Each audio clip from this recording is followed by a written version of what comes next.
Salut tout le monde! On se retrouve pour une nouvelle vidéo. Je suis toujours Pauline de la page Facebook By Popo et de l'Instagram By Popo. Alors, avec le temps qui se rafraîchit, l'hiver qui arrive, ça y est, enfin à grands pas, je vous propose aujourd'hui de coudre ensemble un snood. Donc que ce soit pour adultes ou pour enfants, pour hommes ou pour femmes, personnellement j'en ai cousu pour toute ma famille, c'est trop confortable et tellement simple et rapide à coudre. Ça peut faire aussi une petite idée de cadeau sympa. Voilà, franchement, c'est vraiment le petit truc à avoir, que vous alliez au sport d'hiver ou pour tous les jours, peu importe, ça tient chaud, c'est trop agréable.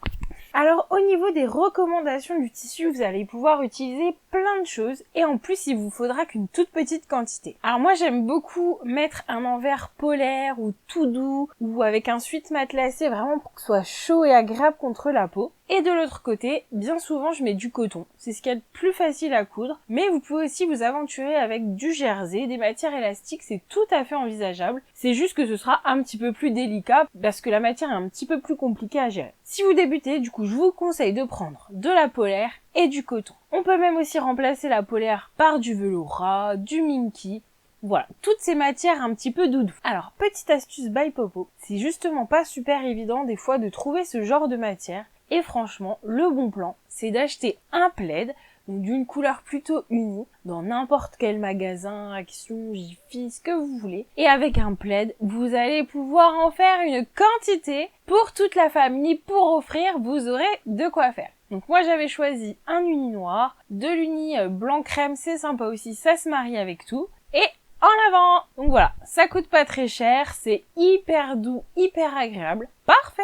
Du coup, dans un premier temps, on va déjà découper la matière extérieure en coton. Concernant les mesures pour la découpe de vos tissus. Dans un premier temps, on va couper uniquement le coton. Et pour savoir la taille, je vous mets un lien dans la barre de description, juste en dessous, qui va vous donner toutes les références pour couper la taille parfaite. Et franchement, je l'ai déjà fait dans plein de tailles différentes. À chaque fois, c'est pile poil ce qu'il faut. C'est le blog de Laisse Lucifer. C'est d'ailleurs grâce à elle que j'ai appris à coudre mes premiers snoods. Franchement, ce blog, il est super bien fait et vous pouvez vous fier aux grilles de mesure les yeux fermés. D'ailleurs, c'est une blogueuse qu'on a déjà évoquée sur la chaîne et si vous êtes plutôt patron papier, elle a également fait un snood mais cette fois-ci en version améliorée puisque ça épouse plus l'encolure et celui-ci vous le trouverez dans son livre. Donc je vous mets également un petit lien dans la barre de description. Pour aujourd'hui, nous on va partir sur une forme plus basique parce que je trouve que ça marche très bien aussi. Alors moi j'ai découpé mon premier morceau de tissu, il ne vous faudra qu'un rectangle du tissu extérieur, dans un petit coton que j'ai trouvé chez Rascol, ma fille en plein dans Harry Potter, ça y est on y est, je pense qu'elle va adorer. Et grâce à ce rectangle, on va pouvoir découper l'envers tout doux qui est moins évident dans la découpe parce que avec les petits poils, avec le duveteux, c'est plus compliqué d'avoir des mesures précises. Je vous montre comment on fait ça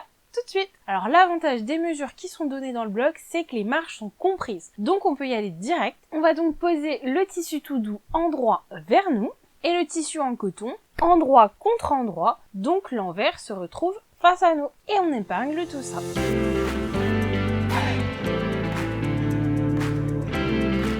Et grâce à cette technique, on a deux rectangles qui s'assemblent parfaitement. On n'a plus qu'à découper.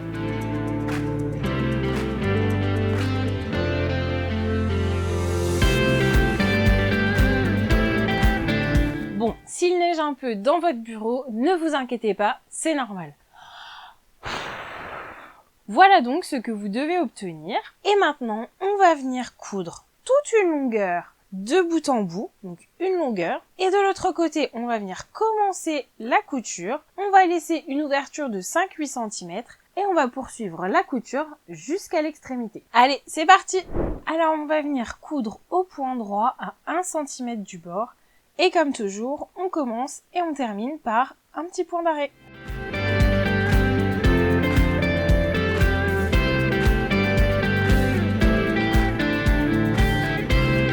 Alors vous laissez l'ouverture à l'endroit que vous voulez et donc faites aussi un petit point d'arrêt à chaque extrémité de l'ouverture. Et on reproduit donc la même chose mais sans ouverture de l'autre côté.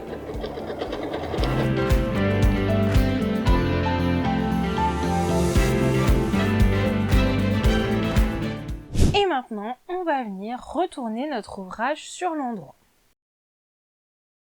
Le but maintenant va être de retrouver notre ouverture et de venir replier cette partie en deux, donc un peu comme une chaussette. On va replier la moitié du snood sur la longueur sur lui-même. Donc très important, on va venir vérifier que les coutures viennent bien l'une en face de l'autre. La partie toute douce doit être en face de la partie toute douce et la partie extérieure un peu plus jolie doit vraiment concorder l'une avec l'autre. On épingle nos tissus.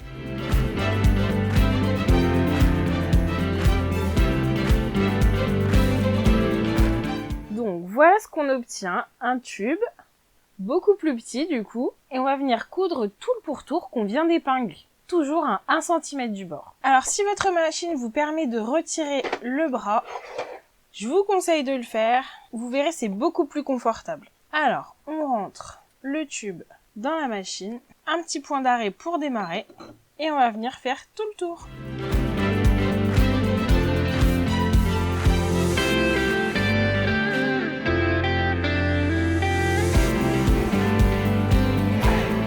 Alors maintenant, on va venir retourner par la petite ouverture qu'on a laissée au tout début. Et voilà ce que ça donne. Et maintenant, on va venir donc refermer cette petite ouverture. On place les tissus qui se placent assez facilement tout seuls. Et on va venir bien remettre tout le tour afin que les tissus restent bien en place parce qu'on va venir surpiquer tout près du bord sur le haut et le bas du snood. Comme ça, le joli côté restera toujours bien en place et ça nous permet de refermer l'ouverture très facilement.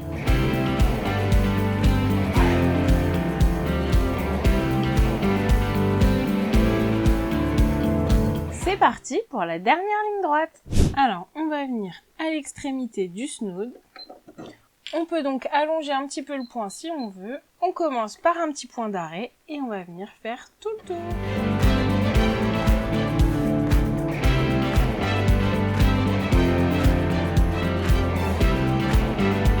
Et on vient faire la même chose de l'autre côté.